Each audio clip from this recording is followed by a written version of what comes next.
Ahora bien, para dar inicio a nuestro programa, vamos a iniciar, como algunos habrán visto ya en las redes sociales, con una conferencia de un maestro muy querido, muy apreciado, que ya está aquí con nosotros, que es José Enrique Álvarez Alcántara. Seguramente aprenderemos mucho de él y como moderador tenemos a uno de nuestros egresados, Juan Carlos Malagón Pérez, quien estará compartiéndonos tanto la reseña como título de la ponencia. Por mi parte, de momento es todo. Les agradezco muchísimo su atención, su presencia y su participación. Y les recordamos a la gente que nos sigue por el canal de YouTube que pueden estar escribiendo ahí sus comentarios, sus dudas, y se las haremos llegar a Juan Carlos para que a su vez las comente con el profesor Enrique. Muchísimas gracias.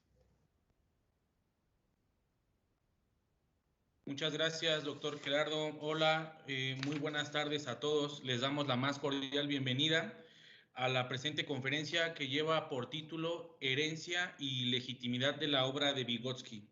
Todo ello con motivo del ciclo de conferencias Vygotsky, vigencia del pensamiento histórico-cultural en los estudios sociales, que se realizará del 8 al 10 de febrero del presente año, como ya se ha mencionado anteriormente.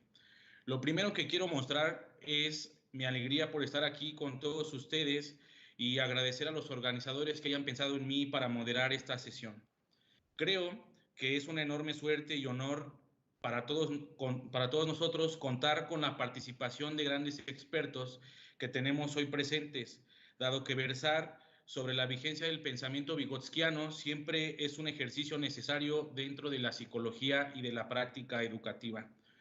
Para el desarrollo de la sesión, le proponemos a nuestro ponente que la presentación sea de 40 minutos para después dar apertura a un espacio de 10 minutos para el diálogo con la audiencia, por lo que los invitamos a que nos compartan sus preguntas, comentarios y o saludos en el chat de la transmisión del canal de la UPN en YouTube. Sin más preámbulo, es un honor para mí presentar a todos ustedes al psicólogo José Enrique Álvarez Alcántara, quien cuenta con 40 años de experiencia docente y de ejercicio profesional en los ámbitos de la psicología, la neuropsicología y la inclusión educativa de personas con discapacidad. Asimismo, fue director fundador del Programa Universitario para la Inclusión Educativa y la Atención a la Diversidad, así como del Programa de Funcionalización Cognitiva de Personas con Autismo, ambos de la Universidad Autónoma del Estado de Morelos. También fue director de investigación de la Secretaría de Educación de Guerrero. Ha impartido más de 300 conferencias en múltiples eventos académicos de carácter regional, nacional e internacional. Asimismo, ha recibido más de 30 reconocimientos y distinciones, entre ellos el reconocimiento por contribución de la Psicología Latinoamericana, Escuela de Ciencias Psicológica de la Universidad de San Carlos, Guatemala, el reconocimiento por destacada trayectoria de contribución, superación y fortalecimiento de la cultura de la discapacidad en México, así como el premio al mérito docente de la 62ª legislatura mexicana, Comisión de Atención a Grupos Vulnerables, y el Premio Nacional de Psicología 2016, área ejercicio destacado y ético de la profesión por la Federación Mexicana de Psicología Asociación Civil. Actualmente es director fundador del canal de YouTube La Comuna de la Palabra y director fundador del Centro de Estudios e Investigación Neuropsicología del Desarrollo. Bienvenido a este ciclo de conferencias y a esta honorable casa de estudios. Voy a dejar en el uso la palabra al psicólogo Enrique para que exponga el tema en esta sesión. Adelante, por favor. Muy buenas tardes. Agradezco la generosa invitación que me hicieron para participar en este evento y desde luego a poder hablar ante ustedes de un tema que me parece sumamente relevante en estas circunstancias.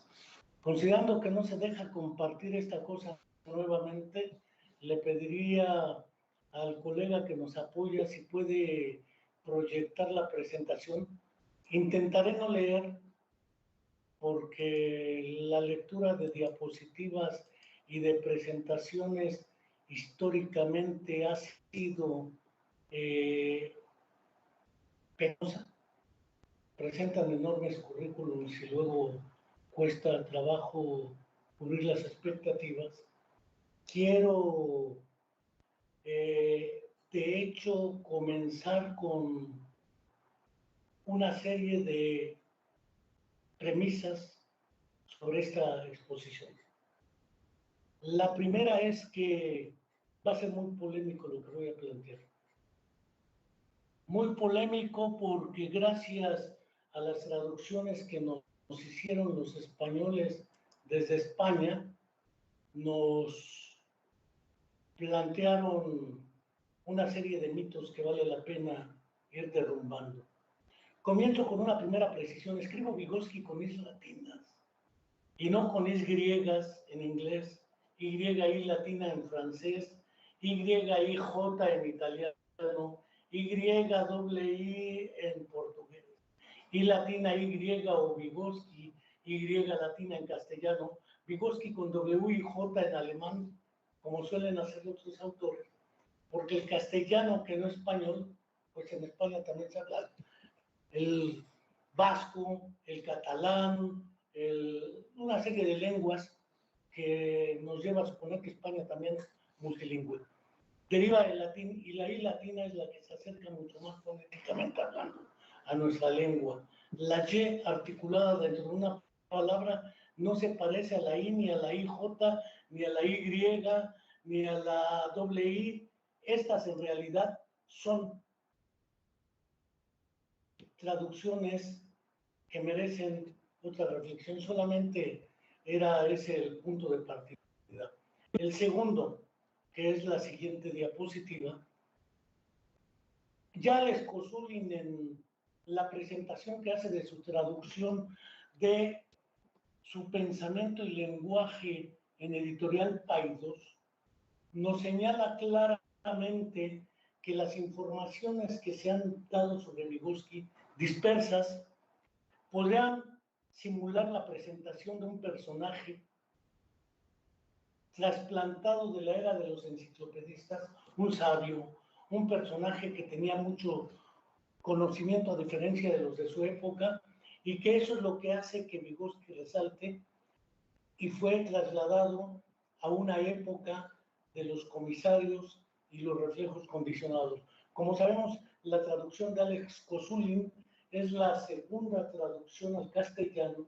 La primera fue una traducción de José Isidson en ediciones La Pléyade primero, luego en ediciones Quinto Sol, una edición pirata, que derivaba de la traducción al inglés de St. Seymour Brunner, que le acercó Luria y que está incompleta. Después Pablo del Río hizo otra traducción mucho más larga que aparece en el tomo 2 de las obras escogidas editadas en España, que dice ser más completa que la de el propio Kossulin y la de, naturalmente, La Pléyade.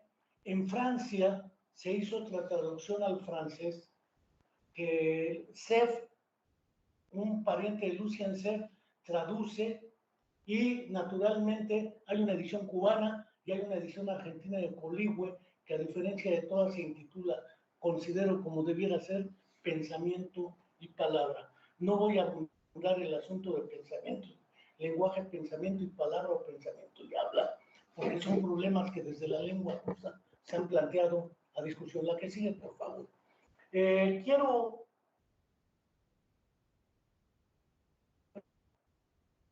si nos pasa la siguiente diapositiva.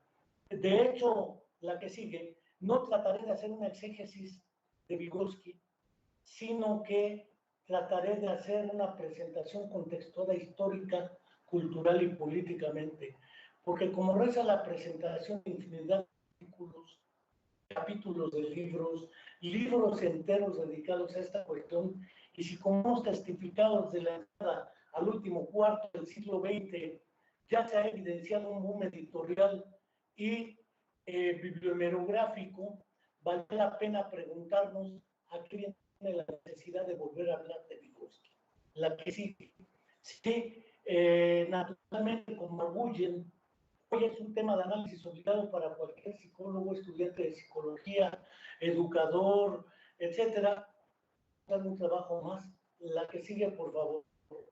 De hecho, quiero plantear dos razones que subyacen a esto.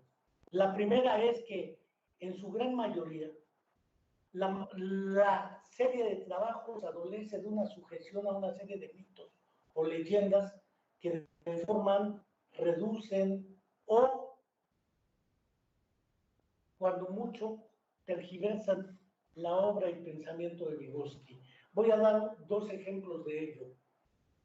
Hay 5 ediciones al castellano y una en francés, además de otras lenguas ya, del pensamiento y lenguaje de Vygotsky. Todas tienen una extensión distinta. Todas, exceptuando la francesa y la de Coligüe en Argentina, tienen pensamiento y palabra como título. Las otras, pensamiento y lenguaje. La versión de Alex Kosulin dice que en efecto debiera ser pensamiento y palabra. Sin embargo, dice que por usos y costumbres prefiere utilizar pensamiento y lenguaje. Podemos ver un segundo trabajo que se llama Psicología del Arte, que es su tesis doctoral que presenta para titularse, aunque empieza con Hamlet, príncipe de Dinamarca, un estudio sobre el arte, que es menos conocido que Pensamiento y Lenguaje naturalmente, y que tampoco era un libro. Y podemos suponer, por ejemplo, el desarrollo de los procesos psicológicos superiores, una edición de Michael Cole, Vera John Steiner y Silvia Scribner, también editada en español y en inglés, que tiene un prólogo y unos epílogos de los autores.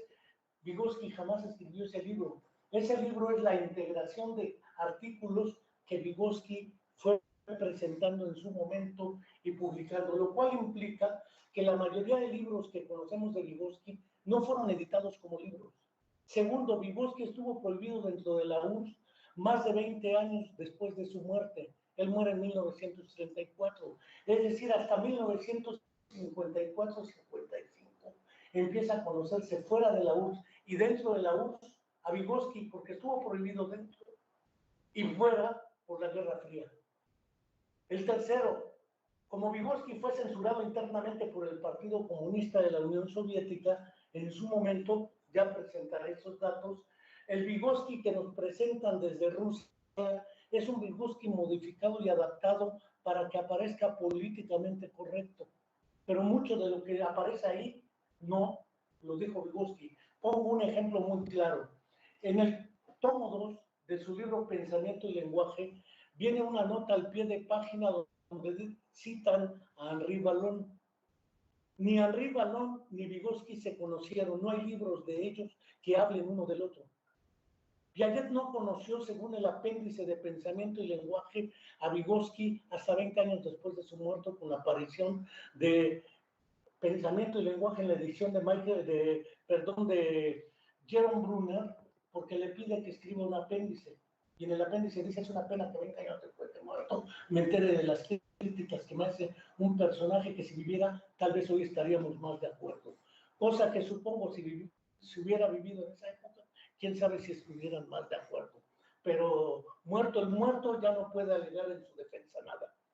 Luego, entonces, la cita que aparece a Henri Vallon dice: es un psicólogo revisionista francés, y eso jamás lo expresó Vygotsky. Lo que pasa es que los editores y traductores desde dentro de la ex-URSS se encargaron de modificarlo para hacerlo políticamente correcto. 2. El Vygotsky que nos presentan es algo así, siguiente diapositiva, por favor, como una fotografía pegada en una pared, enmarcada en azul, que no es un personaje vivo y actuante en un contexto histórico determinado. La que sigue, por favor. Por ello es que haré algo más que el Vygotsky que hoy se le ha contenido a sectas y cofradías. Ahí utilizo una imagen, la cual subtitulé yo La Taberna LS Vygotsky, donde hay una cofradía de cofrades y vygotskianos, neovygotskianos, postvygotskianos, metavygotskianos y otros anos, donde se discute la nueva ola recortada tergiversada de la moda psicológica. La que sigue, por favor. Y en este sentido me parece que hay que desmitificar varias premisas para poder precisar la cuestión. La que sigue, por favor. La primera de todas ellas es, la que sigue, por favor, la unidad epistemológica de la psicología soviética. Se habla de la psicología soviética como si fuera un monolito ideológico, académico y científico, y ello no es así. El segundo mito es la existencia de la escuela de Vygotsky, o la escuela histórico-cultural, o la troika, integrada por Vygotsky, Leontiev, o Luria y Leontiev, en ese orden, y la famosa escuela o paradigma histórico-cultural o sociohistórico. Creo que los tres son mitos que debemos derrumbar. La que sigue, por favor. En cuanto se refiere al primer mito, y que vale la pena, como sabemos, Vygotsky muere el 11 de junio de 1934 de tuberculosis. Tenía 37 años, 6 meses apenas. En psicología trabajó menos de 10 años, de 1924 a 1934. Prácticamente 6 de esos años se los pasó en hospital por la tuberculosis que tenía. Entonces, desde comienzos de la década de los 20, permaneció gravemente enfermo y estuvo internado en hospitales por largos periodos por la propia tuberculosis. La que sigue, por favor. Esto por sí mismo nos marcó que la obra psicológica de Vygotsky se desarrolló durante los últimos 10 años, el segundo cuarto del siglo XX. ¿Cuáles son las características del segundo cuarto del siglo XX? Pues la psicología estaba hecha un caos. Vygotsky en 1927 publica un trabajo intitulado El significado histórico de la crisis de la psicología, donde plantea que efectivamente hasta 1924, si recordamos más o menos datos generales, en un estudio de la historia de la psicología experimental, Edwin Boren dice que la psicología como ciencia nace en el año de 1879, cuando en Leipzig, en Alemania, Wilhelm Wundt hubiera fundado el primer laboratorio de psicología experimental. Tengamos claro que en 1879 nace Henri Vallon, en 1896 Jean Piaget, en 1896 Lev Vygotsky, en 1902 Alexander Luria y en 1903 Alexei Nikolaevich Leontiev. Dejo al 4 y al 5 a otros, particularmente Dmitry Shostakovich, por una razón que en su momento voy a precisar en este mismo contexto. La que sigue, por favor. Esa crisis de la psicología nos mostraba, por ejemplo, que desde 1890, Christian von Ehrenfels descubre el movimiento aparente en la percepción y empieza a hablar de psicología de la Gestalt, que se hace muy evidente a partir de 1910 con los trabajos de Kurt Kafka y Max Wertheimer, que es Wolfgang Keller, que empiezan a plantear una psicología de la Gestalt. Hablo de 1890. En 1892, Sigmund Freud publica un libro que se llama La Afasia, donde critica neurológicamente todos los modelos hasta esa época planteados. En 1896 y 97, Freud publica un esquema de psicología para neurólogos y en 1900 la interpretación de los sueños, dando origen al psicoanálisis. En 1910 ya decía Kurt Kafka, Max Wertheimer y Wolfgang Keller publican sus psicologías de la forma respectivamente. Y en 1910 aparecen los estudios sobre la histeria de Breuer y Sigmund Freud, y en 1910 también aparece el trabajo, el manifiesto sobre el conductismo de John Bradus Watson. Es decir, si vemos hasta 1910, tenemos por lo menos varios enfoques de psicología, varios paradigmas, dijera el buen doctor Gerardo Hernández Rojas, que ya venían imprimiendo diferentes objetos de estudio, métodos de estudio, tradiciones y elementos de la psicología. Ya antes en Rusia, también en 1862, Iván Mikhailovich Sechenov había publicado un libro, Los reflejos del cerebro, dividido en dos partes, la primera, movimientos reflejos, la segunda, movimientos voluntarios, y se dedica a tratar de explicar un modelo del desarrollo del pensamiento y la voluntad, fenómenos eminentemente psicológicos, a diferencia de la conciencia como categoría que plantea Wilhelm Wundt en 1879. Esto mostraba un verdadero caos. Jean Piaget, en 1924, publica su libro El lenguaje y el pensamiento en el niño.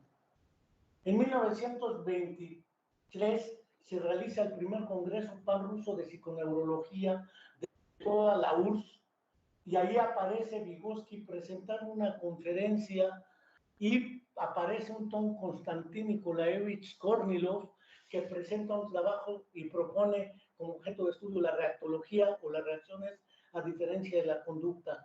A partir de ese congreso, el buen Vladimir Ilich Ulyanov, alias Lenin, destituye al presidente de la Academia de Ciencias Psicológicas ya en la URSS, en ese entonces Gregory Ivanovich Elpanov, quien se hubo formado con Wilhelm Wundt en Leipzig, Alemania, y dirigía toda la investigación psicológica. A partir de 1923 es nombrado Konstantin Nikolaevich Kornilov como presidente o director de la Academia de Ciencias Psiconeurológicas, y vean el orden: psiconeurológicas y no neuropsicológicas. El psico aparece previamente. Y curiosamente, para 1923, Vygotsky tiene 27 años, porque nace en el 96. Y naturalmente, Kornilov es un joven también, y Luria tiene apenas, como nace en 1902, tiene 21 años. Kornilov invita a Luria a ser director general de investigación científica de la URSS, y a los 21 años ya estaba dirigiendo la investigación científica en la URSS Luria. Que Luria, por lo demás, se había relacionado directamente con Sigmund Freud, y Sigmund Freud le dio el nombramiento de presidente de la Academia de Ciencias de Kazán, de lo que era la Asociación Psicoanalítica Mundial. Es decir, Luria empezó por el psicoanálisis, y a quien que no haya empezado por el psicoanálisis que rompe la primera piedra. Por otra parte, unos grandes debates se enmarcaban en el contexto de la URSS. El triunfo de la Revolución de Octubre en 1917, según el calendario ruso 1919. La que sigue, por favor. Y ello marcaba naturalmente la necesidad de ir transformando epistemológica y teóricamente la ciencia, la psicología y la educación en toda Rusia, para formar un hombre cualitativamente distinto, un ser humano distinto, formar al hombre soviético o al hombre nuevo. Elpanov, como aparece ahí, es influido por Wundt, y él dirigía hasta 1923, cuando es destituido, la Academia de Ciencias Psiconeurológicas. La que sigue, por favor. Sin embargo, la URSS era por lo menos una cuna de tres vertientes. La fisiología, que fue influida por Iván Mikhailovich Sechenov y su teoría de los reflejos, que influye en Iván Petrovich Pavlov, que crea la teoría de los reflejos condicionados. Vladimir Mikhailovich Bechterev, que crea la reflexología. Él plantea que los reflejos deben ser el objeto de la psicología. Y la reactología, que propone Kornilov.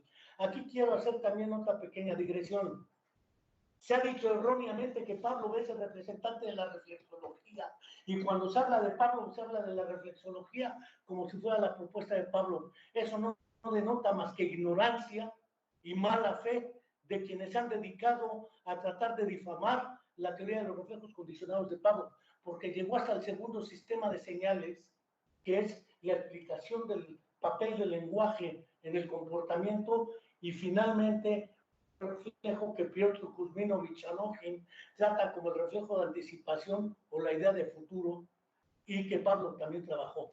Pero tanto dentro de la ex-URSS como fuera de la ex-URSS se le ha tergiversado al buen Iván Petrovich Pavlov, que en una carta escrita en 1936 y dirigida a Edward Guthrie en Estados Unidos, que se llama Carta de un fisiólogo a los psicólogos, le dice: ustedes especulan, yo hago ciencia. La fisiología es ciencia. Entonces, y nunca le respondió por lo demás Edward Guthrie. Por otro lado, aparte de la fisiología, estaba la neuropsiquiatría, que estaba representada naturalmente por un personaje mejor conocido como Sergei Sergeyevich Korsakov. Y aparte de la neuropsiquiatría, la que sigue, por favor, estaba la reactología de Kornilov.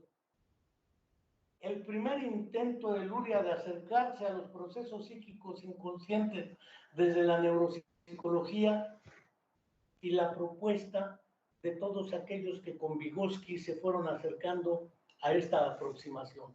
La que sigue, por favor. El naciente grupo de Vygotsky, Luria y Leontiev impulsaban actividades tendientes a la búsqueda de la construcción de la psicología en la Unión Soviética, no de la psicología soviética, porque no existe la psicología soviética ni el monolito epistemológico ideológico dentro de ella. Ahorita vemos por qué. Como ahí vemos, las edades oscilan entre 1896 y 34, Leontiev 1903-78, Alexander Luria 1902-1977. La que sigue, por favor. Pero no eran los únicos que participaban. Había otros grupos de investigadores, entre ellos el de Sergei Leonidovich Rubinstein, que es el que publicó Principios de Psicología General y una serie de trabajos, al cual lo condenaron dentro de la URSS. Y también creó una teoría de la actividad, que no me vengan con el cuento de que Leontiev es el creador de la teoría de la actividad soviética. Rubinstein tiene, por ejemplo, en su libro, Actividad, Conciencia y Personalidad, Leontiev desarrolla todo ese enfoque. Sin embargo, Rubinstein, además de sus principios de psicología general, tiene un estudio dedicado al pensamiento y la conciencia, y naturalmente dedica toda la actividad. El otro, como no encontré la imagen de Basov, porque ni los rusos me la pudieron compartir, puse un libro de texto de Basov, Pavel Blonsky, Dmitry Uznadze y Boris Ananiev, por ejemplo, entre otros, traían trabajos en otras perspectivas y bajo otros conceptos y categorías que buscaban constituir una psicología dentro de la Unión Soviética. Si esto es cierto, la que sigue, por favor, podemos ver que más que la existencia de una unidad epistemológica de la psicología en Rusia primero, y luego de la naciente URSS, es un mito. Lo que sí existiera era la intención de construir una psicología científica sustentada en el marxismo y orientada por los planes quinquenales del Partido Comunista de la Unión Soviética. ¿Por qué? Porque a diferencia de los países restantes del mundo, en Rusia el Partido Comunista imponía las líneas de trabajo y de investigación a todos y cada uno de los grupos de investigadores, no como en el resto de los países del mundo, cada investigador investiga lo que quiere. Y si le dicen que investigue otra cosa, dice que le están violando su libertad de pensamiento. Sigamos en la próxima imagen, por favor. Por otro lado, al haber planteado, por ejemplo, en Un hombre de verdad o en El hombre soviético de Smirnov, la idea de formar un hombre nuevo, con nuevos valores, ajenos al capitalismo, esto vino a plantear dos fuentes, la que sigue, por favor, que impactaron dos fenómenos. La única posibilidad de reconocer políticamente la formación de un hombre nuevo implicaba darle mucho peso a la psicología y a la pedagogía, y eso se hizo. El asunto es que la esposa de Lenin, Nadezhda Krúpskaya, era pedagoga que se había formado, por ejemplo, en Europa, y se había formado muy cerca de María Montessori. Eso hizo que entrara Nadezhda Krúpskaya en la lógica de la escuela nueva. Y al formar al comisario de Cultura y Educación, que debe haber sido Anatoly Lunacharsky, se va contra él Krúpskaya y lo hacen renunciar. Lenin se va contra Máximo Gorki, lo mismo que Krúpskaya, y lo hacen dimitir. A Makarenko lo condenan y también lo hacen renunciar. Es decir, los conflictos de la traición, el revisionismo, es que estos son desviados, cualquier parecido con la realidad es política coincidencia. Resulta que en aras de ese hombre nuevo se empezó a plantear un proyecto influido por el Partido Partido Comunista de la Unión Soviética y a diferencia del resto del mundo, eso no se daba. La imagen que sigue, por favor. Esto planteó otro fenómeno. En el tomo 17 de las obras completas de Stalin, dedicada a la historia del Partido Comunista de la Unión Soviética, además de influir determinante en los derroteros de la vida de la Unión Soviética, también mostró un carácter represivo que no se puede dejar de reconocer. Por ejemplo, Dmitri Shostakovich, uno de los músicos más importantes del siglo XX, de lo que se conoce como música clásica o seria, o como quieran llamarle, compone su primer sinfonía y lo ensalza a Stalin y lo premian. Compone la segunda y por revisionismo de la primera lo condenan al ostracismo y lo encarcelan. Compone una ópera, lo vuelven a condenar. Compone la séptima sinfonía cuando la Segunda Guerra Mundial y lo vuelven a rehabilitar. Es decir, la relación Stalin y lo que era la música de Shostakovich fue una verdadera calamidad. El pobre acabó prácticamente enloquecido, componiendo música entre la cárcel, la condena y la represión. No fue el único caso. Como sabemos, a partir de la historia ya hecha pública, no solo Lunacharsky, la que sigue, por favor, entre ellos Anatoly Lunacharsky, Mikhail Bakhtin, Anton Makarenko y Vygotsky fueron fustigados y condenados públicamente a la prohibición. Voy a plantear, por ejemplo, un dato que aparece magnificado por una tal Eugenia Rudneva, quien en 1937, 3 años después de muerto Vygotsky, en el folleto Perversiones paidológicas, porque el Partido Comunista prohibió la paidología, es decir, el estudio del niño porque era muy burgués, y la testología o psicometría porque era muy burguesa, se prohibió a Vygotsky también porque estaba relacionado con los niños. Lo acusaban de defender una idea del desarrollo propia de los científicos burgueses que trae consigo comprender el desarrollo y la dinámica de la persona como determinados biológicamente y no por sus condiciones sociales. Quien haya leído tantito a Vygotsky sabrá que Eugenia y Rudneva escribió porque se lo instruyeron así. La que sigue, por favor. Aquí es donde va a venir muy interesante el asunto. Esos 2 fragmentos de un documento elaborado por lo que era la KGB o el Servicio Secreto decía lo siguiente: sus actividades, el informe de la KGB, se desarrollan primero en el Instituto Psicológico, luego y principalmente en la Academia de Educación Comunista. Desde el año pasado, así textual lo dice, desde el año pasado se trasladaron en parte a Kharkov. A Kharkov, ahorita vamos a ver quiénes se fueron. Además, Vygotsky, tanto por sus libros como por su actividad como profesor, ha ganado gran influencia en la pedagogía.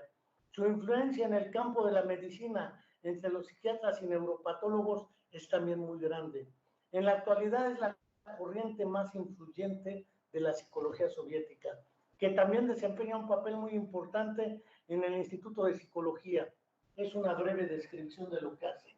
Es decir, a Vygotsky se le estaba siguiendo por la KGB desde antes porque era considerado antisoviético. La que sigue, por favor. La segunda parte del informe. Hay pocos logros científicos positivos en los activos del grupo y los subrayo Vygotsky y Luria. No mencionan a Leontiev.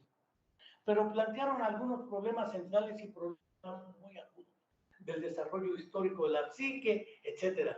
Su fuerza, por un lado, reside en la interesante formulación de esos problemas cardinales, por otro, en la cultura europea. La debilidad radica en el predominio del razonamiento general sobre el desarrollo concreto y experimental de cuestiones prácticamente importantes, y en el excesivo entusiasmo por las últimas tendencias de la moda en detrimento de un sólido dominio de los sólidos logros de la ciencia. El talento personal de Vygotsky está fuera de toda duda. La que sigue, por favor. Para rematar, según la KGB, el grupo Vygotsky-Luria, otra vez, no Vygotsky-Luria-Leontiev, yo no sé de dónde se sacaron los españoles la idea de la troika, de desviaciones eclécticas, ideológicas, antimarxistas y burguesas. Punto, eso dice la KGB. Después, mediante el informe Talankin, durante la reunión de la célula del Partido Comunista Bolchevique de la Unión Soviética, del Instituto de Psicología en el mes de junio de 1931, todavía estaba con vida Vygotsky, Alexander Talankin y luego Boris Ananiev, a quien ya referí antes, en la revista donde aparece el informe Talankin, subordinándose a él, afirma que el grupo Vygotsky-Luria, otra vez, no mencionan a Leontiev, mantiene una concepción de historismo textual, por eso le pongo sí, vulgar, eclecticismo y falta de un enfoque clasista y partidario. Sin embargo, agrega, las investigaciones de estos científicos son unas de las más interesantes en la psicología soviética, la que sigue. Esto demuestra para mí que la prohibición, revisión y corrección de la obra de Vygotsky por los censores y tutores, más de 20 años después de la muerte de nuestro personaje, pudo ir sacando a la URSS, pero sus audiciones y traducciones fueron interpretadas, reeditadas con sesgos fuera de la ex-URSS. La que sigue, por favor.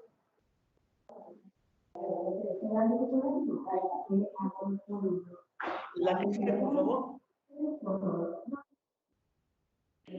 Después de la Segunda Guerra Mundial y muerto ya Vygotsky, Luria como Leontiev se vieron involucrados y las nuevas necesidades surgidas dan origen a la neuropsicología. Eso está muy documentado por Luria. La que sigue, por favor. Después, el segundo y tercer mito sobre la escuela histórica. Voy a citar textualmente una carta, fragmentos, dirigida por Leontiev a Vygotsky para tratar de mostrar esto. La que sigue, por favor.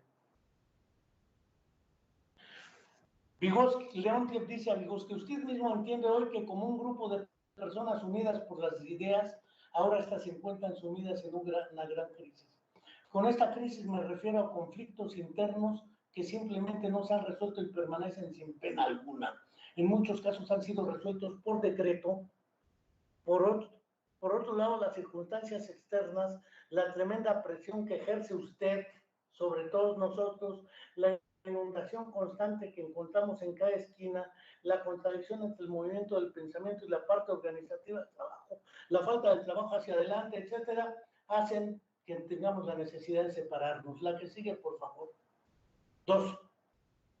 Todo esto ha suprimido, socavado, entiende hoy, un esfuerzo común. No hay tal esfuerzo común. El verdadero sistema de nuestras ideas está en un tremendo peligro.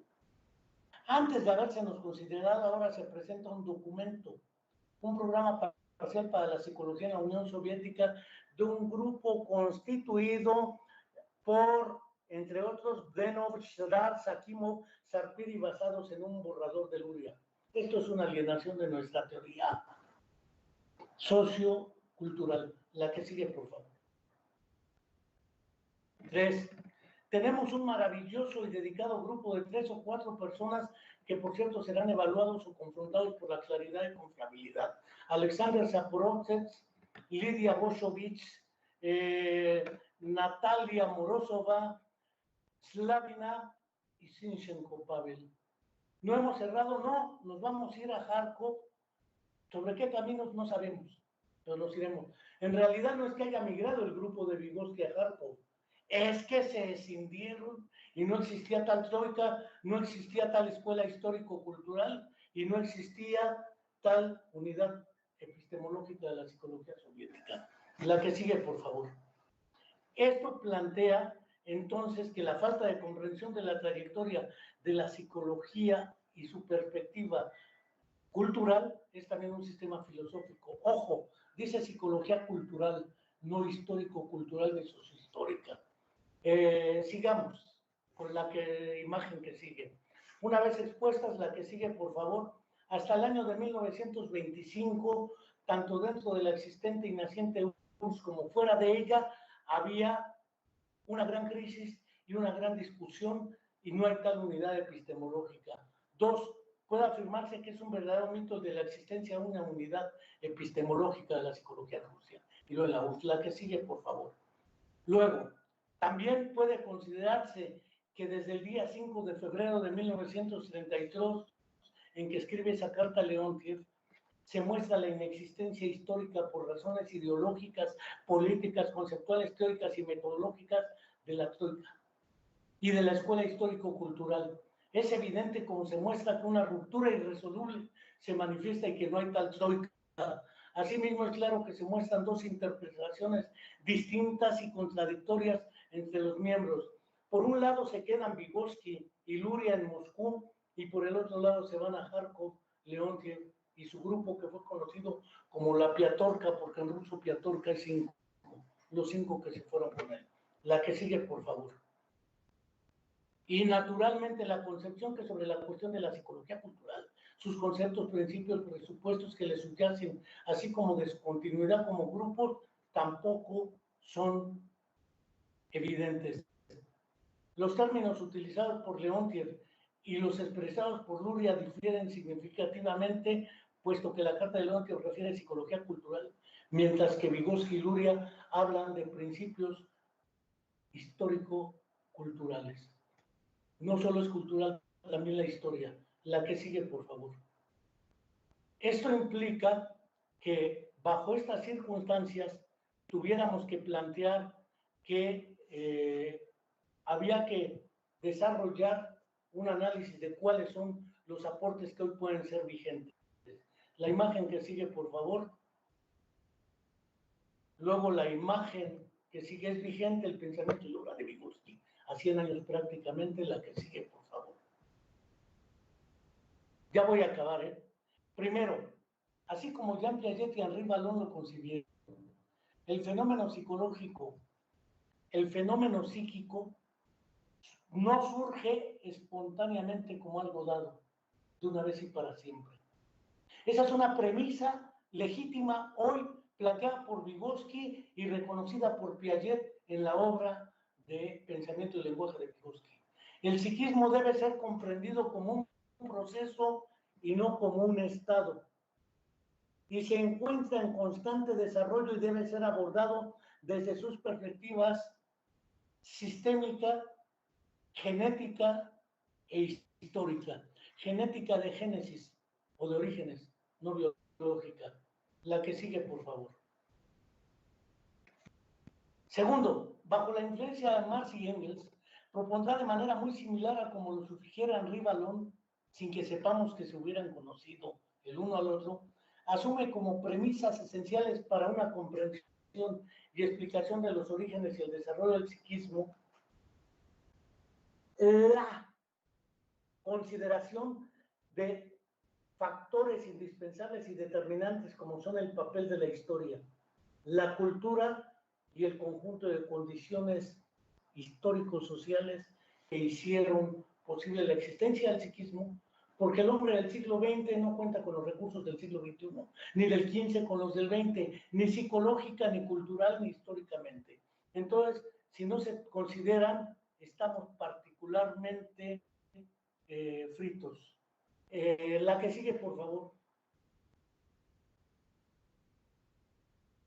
La que sigue, por favor, ahí están las influencias.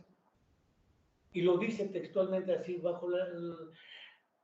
para explicar las formas más complejas de la vida consciente del hombre es imprescindible salir de los límites del organismo, buscar los orígenes de esta vida consciente y del compromiso categorial, no en las profundidades del cerebro ni en las alturas del espíritu, sino en las condiciones externas de la vida social, en las formas histórico-sociales de existencia. La que sigue, por favor. Ya voy a acabar, para que no se me desespere el coordinador. Otra vez, bajo la influencia de Karl Marx y Friedrich Engels, asume como premisa teórica metodológica el papel de las herramientas.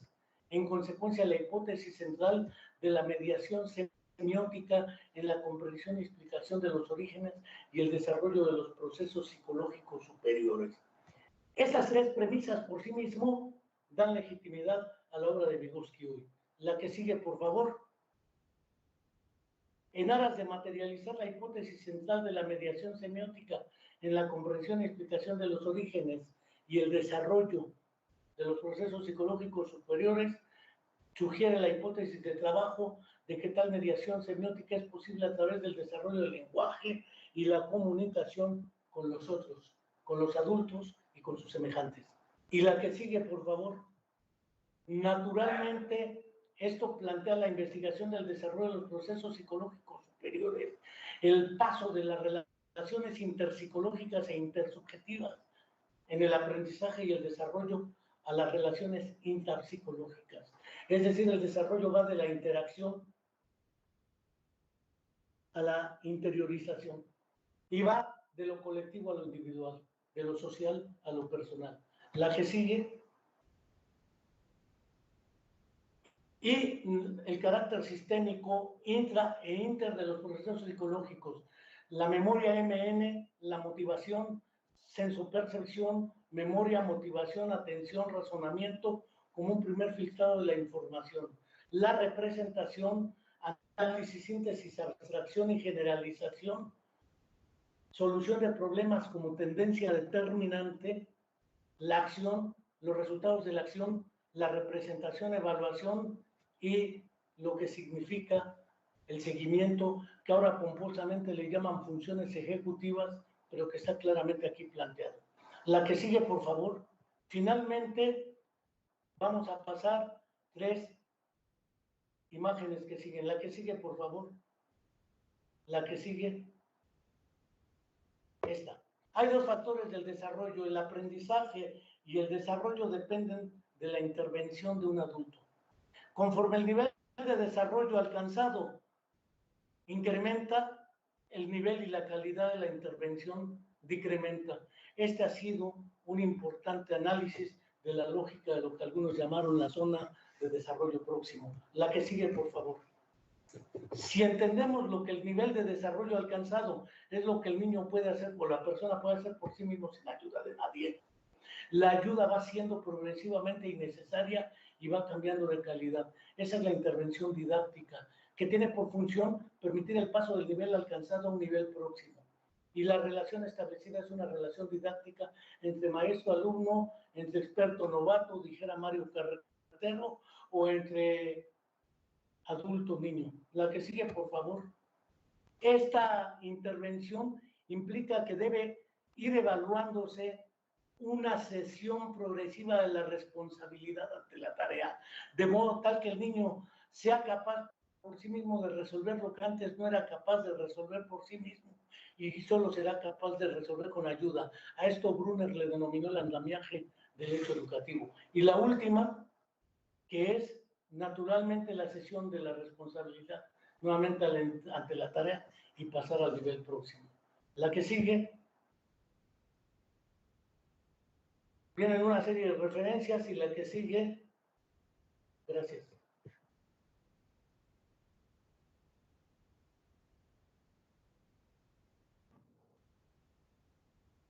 Muchas gracias. Cumplidos los minutos de la ponencia, ahora damos apertura al espacio de comentarios y preguntas.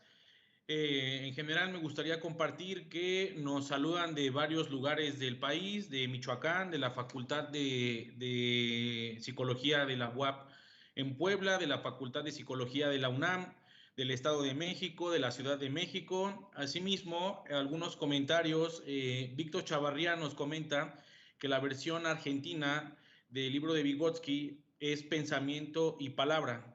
Del mismo modo, Quique Juárez nos comparte: Vygotsky concebía al marxismo como una línea filosófica, de ahí la incorporación del concepto de lo dialéctico en el desarrollo humano y de ahí concebir el desarrollo humano como un proceso. Él mismo cierra su comentario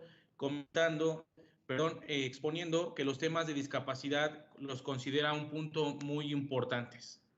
¿Algún comentario que quieras agregar al respecto, Enrique? Pues solamente agradecerle su paciencia porque ha sido muy polémico mucho de lo que he planteado. En efecto, la edición de Colingüe, traducción de Ariel y otros, es un pensamiento y palabra. mientras los demás son pensamiento y lenguaje. La francesa es pensamiento y palabra también. Y Kosulin en el prólogo plantea que debiera ser pensamiento y habla, pero no cambió el título. Entonces, eso es un aspecto importante. El segundo, a diferencia de la mayoría de psicólogos soviéticos, como Rubinstein, el mismo Leontiev, que después veremos fue más cercano al Partido Comunista, al PQS, de esa naturaleza que refería, por eso la KGB no atacó a Leontiev nunca. Vygotsky en sus libros casi no cita ni al PQS, ni a Stalin, ni a Lenin, ni a la dialéctica, ni nada. Creo que eso ha sido obra también de los intérpretes externos y ad hoc con la lógica. Vygotsky no veía la necesidad de la citación, porque además en el estado fisiológico y psicológico en el que estaba en hospitales, tenía poca posibilidad de acudir, como hoy nosotros acudimos al internet si tenemos dudas, él mucho menos a los libros, o como Gramsci lo hizo desde la cárcel, solamente de memoria. Entonces sí hay errores de citación, cosas de ese tipo, pero que le corrigieron los censores y los editores. Y eso marca que hayan puesto términos como el marxismo-leninismo, como el marxismo que Vygotsky casi no utiliza. Creo que vale la pena pensar que fue por eso que se le censuró y se le prohibió. Muy bien, por último me gustaría recuperar un par de comentarios. Primeramente, Juan Jesús nos comparte un abrazo sociocultural desde la Universidad Nacional del Centro del Perú para el destacado psicólogo Enrique. Y por otro lado, Alejandro Martínez Domínguez nos comenta, en su opinión, existe una psicología de la personalidad derivada de la perspectiva de Vygotsky. Y de ser así, ¿quiénes serían sus representantes? De hecho, la personalidad, hay varios trabajos de los grupos cercanos a Vygotsky que plantean el desarrollo de la personalidad en el niño, ¿sí? Que estaban también cercanos a Leontiev, que es el que habla en su libro de actividad, conciencia y personalidad. Pero Igor Semyonovich Kohn, por ejemplo, en ediciones Pueblos Unidos de Montevideo, Uruguay, publicó un libro que se llama En busca de sí mismo, o Psicología del Yo. Pero como búsqueda de la personalidad, la categoría de personalidad, según mi opinión, quien mejor la elabora es indudablemente un cubano, Fernando González Rey. Fernando González Rey se hizo en esa escuela, se hizo en Moscú, y él es quien mejor desarrolló toda una teoría de la personalidad, como la culminación del desarrollo psicológico del ser humano. Y lo hacen muchos siguiendo a Vygotsky.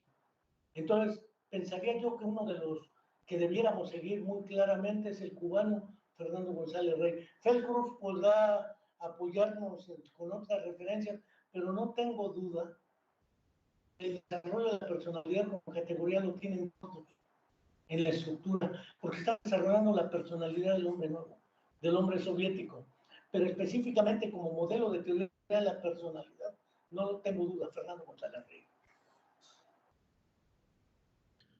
Muy bien, muchas gracias. De momento vemos que son todos los comentarios que se comparten en el chat del canal de YouTube de la Universidad Pedagógica Nacional. No sé si quisieras agregar algún comentario a modo de conclusión de la ponencia. Bueno, lo primero es que hoy estamos, como hace 100 años, carentes de teoría. Tenemos datos y datos y datos y datos. Publicaciones, publicaciones y publicaciones de artículos porque nos piden, y la UPN no es ajena a esto, puntos, publicaciones, perfiles académicos, citación y todo ese tipo de cosas. Y naturalmente nos hemos olvidado de interpretar los datos con una teoría. Carecemos de teoría y tenemos muchos datos que le llaman evidencia. Considero que la obra de Vygotsky, de Piaget, de Vallon y de otros es imprescindible para poder analizar e interpretar los datos. Fuera de la teoría, los datos no son absolutamente nada que no sean datos. Que bajo un espejuelo teórico y otro tienen significados y sentidos distintos. Creo que lo más importante de la obra de Vygotsky hoy es el enfoque teórico epistemológico, y las premisas del desarrollo ineludibles que hemos comentado antes. Y gracias, naturalmente. Muchas gracias. En breve le haremos llegar la constancia por su destacada participación. Asimismo, a nombre de la Universidad Pedagógica Nacional y del comité organizador, agradecemos infinitamente por esta excelente ponencia y por nuevamente compartir sus amplios conocimientos al respecto de este tema, ¿no? Esperamos contar nuevamente con tu presencia en futuros eventos para seguir construyendo estos espacios de diálogo que siempre son necesarios, ¿no? En virtud de reconstruir una nueva teoría psicológica o de comprender mejor las posturas que nos comparte Vygotsky y del mismo modo, pues, focalizar esto en la práctica educativa constante, ¿no? Asimismo, agradecemos a todos nuestros asistentes por haber seguido la conferencia y los invitamos a seguir formando parte de este homenaje a Vygotsky. Les recuerdo que en unos instantes comenzará la ponencia titulada Vygotsky del defecto al efecto, a cargo del doctor Felipe Cruz Pérez. Muchas gracias, tengan todos una excelente tarde.